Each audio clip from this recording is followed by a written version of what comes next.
even now? Well, you know, every civilization has a narrative, has a grand narrative. And I started wanting to discover what is our grand narrative, and I found that people hadn't paid enough attention to this. Having lived in the West for 43 years out of my 64, so I was like 20, 21 when I went there. And by the way, I've come to India every year 3-4 times, so I'm not out of touch, even though I've lived there. I started understanding how different cultures see themselves and how that affects them. I got to study the Japanese grand narrative. They are as Japanese as can be, as traditional as can be, but very, very modern and high-tech at the same time.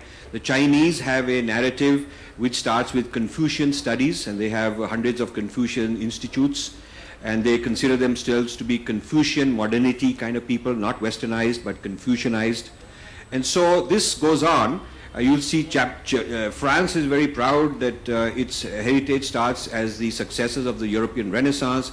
The British think they are the inventors of democracy and the English language and the British Empire and all that. The American grand narrative, which they call American exceptionalism, says that we are the exceptional people of the whole world. And it combines both the secular dimension, science and technology, and the Judeo-Christian dimension, and so on. So if you go around, you'll find that great civilizations, great nations have their grand narrative. Even Bhutan has a grand narrative for itself. So why shouldn't India have a grand narrative? And the lack of grand narrative can have serious consequences. UK does not have sufficiently common grand narrative, which is why Scotland's grand narrative was strong enough for 45% of the people, who said that our own grand narrative is more important than the UK grand narrative. This is very interesting. Bangladesh was created because East Pakistan did not share the West Pakistan idea of who they are. I mean, they saw themselves as Bengali first and then Muslim, and they didn't want the hegemony of Urdu. This is why Sheikh Mujibur Rahman won the elections and wanted to assert himself. There was a civil war. So if you look at the countries that are strong have a grand narrative about themselves. It's usually a positive narrative. It's very inclusive. It tries to include everybody, and with great pride of their accomplishments of their ancestors, a great pride of their geography, their sacred geography.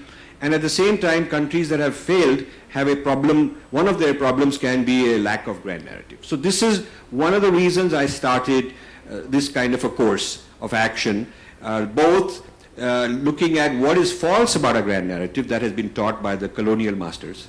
So this is an interesting point, that India is probably one of the only major countries in the world whose narrative and the study of whose society has been controlled from the outside.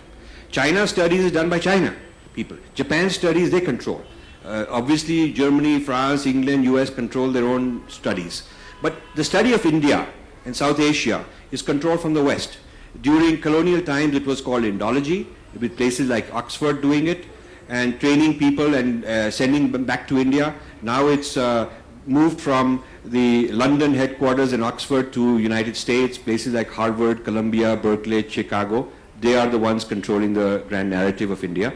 And even Indians who really want to become somebody, have a job, become famous, need to go to those kind of places, get certified, publish in their journals, attend their conferences. So in other words, the gatekeepers of in the West, the people who are gatekeeping the Indian narrative, have to be satisfied in order to let somebody in.